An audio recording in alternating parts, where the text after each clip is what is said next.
a service of CNC Worldwide.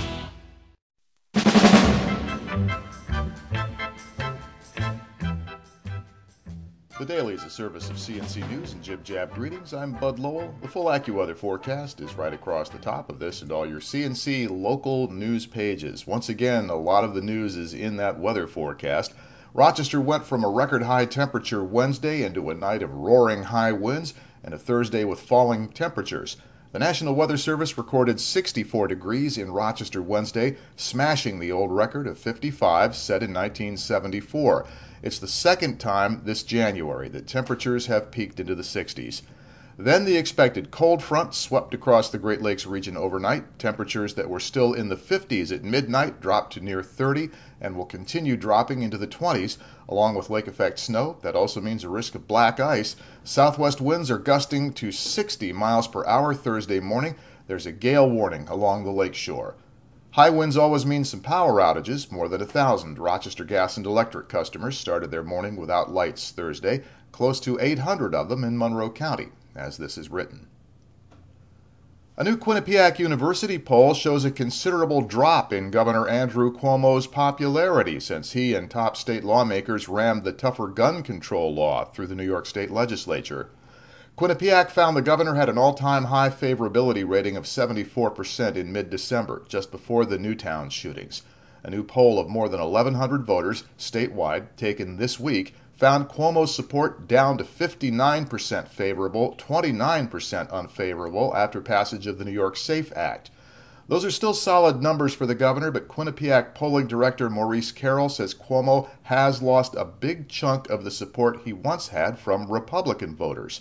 Carroll says he now wants to see whether the governor can patch up his relations with Republicans. Cuomo lost some of their support after the same-sex marriage bill, but that time he got it back. Voters in non-gun homes approve of the governor 68 to 19%. Voters in households with a gun disapprove 50% to 40%.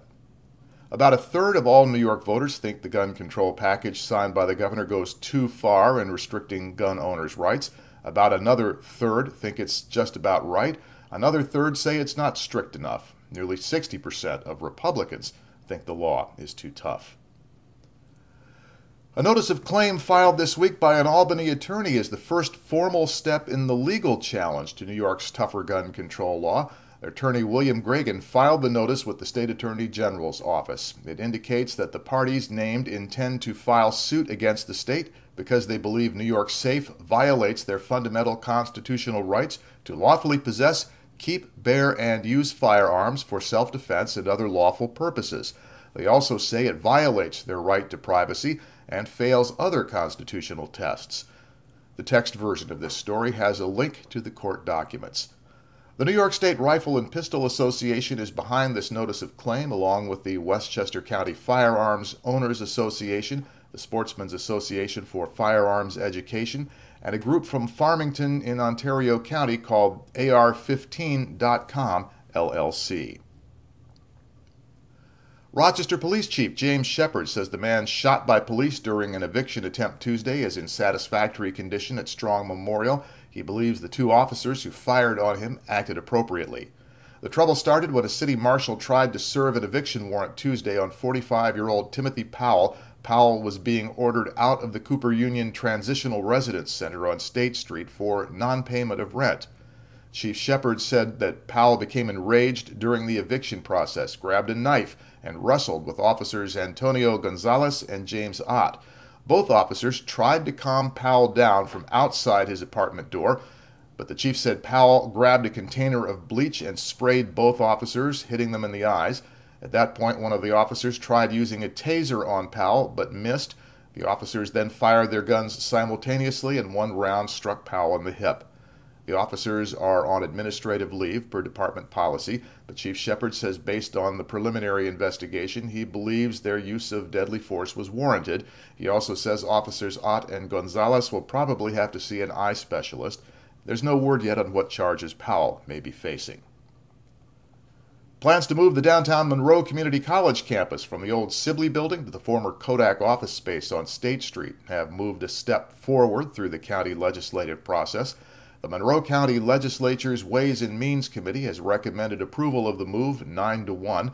The full legislature is scheduled to take up the proposal February 12th. The plan is to spend $3 million to buy 5 buildings Kodak no longer needs at its headquarters site on State Street and renovate them for the new campus. In total, this is a $72 million project. The MCC trustees support the move, so does the county administration. Just before the meeting, the new owners of the Sibley building offered a plan to keep the MCC campus where it already is. Wind Development says the existing Damon City campus could be renovated for $18 million less. MCC trustees say not so, it would actually cost more, and they say there is just not enough parking at the Sibley building. Rochester police have arrested a 47-year-old man in the stabbing of a woman at the Andrews Terrace Apartments on St. Paul Street Tuesday. Police said Dennis McFadden stabbed 53-year-old Doreen Hildebrandt at the high-rise. She was found in a stairwell between the 18th and 19th floors. She was taken to Strong Memorial Hospital. She's in guarded condition with multiple stab wounds to her upper body. McFadden was also a resident of the Andrews Terrace. Police in Arundecoit have charged 2 people in connection with a bank robbery this week on East Ridge Road. Arundecoit resident Joseph Machado, who's 23, and 25-year-old Dominique Rotundi of Rochester were arrested at a Henrietta motel. They face arraignment in Arundecoit Town Court in connection with the holdup of the Key Bank on East Ridge. Police say Machado went into the bank and handed a teller a note demanding money. They say Rotundi was waiting outside in the getaway car. Machado and Rotundi both charged with robbery and grand larceny. And the Greece Post Office branch will be named in memorial of Lance Corporal Brian Schramm, a 2001 Olympia High School graduate who was killed in combat in Iraq in 2004. Assemblyman Bill Rylick says the U.S. Postal Service will add a memorial plaque to the outside of the building on Ladder Road in Schramm's name. That'll be in addition to a smaller one inside the building that Rylick said is just too small and most patrons never see. After 2 years of trying to find a new location, the post office finally got permission to put the larger memorial in a more prominent location outside the building. To the left of the player window, links to these and other stories. At the bottom of the page, links you can use to post news and other information directly to us, and you help govern our news content by the things that you submit to us. Next news is as it happens. Updates are when necessary. I'm Bud Lowell, CNC News.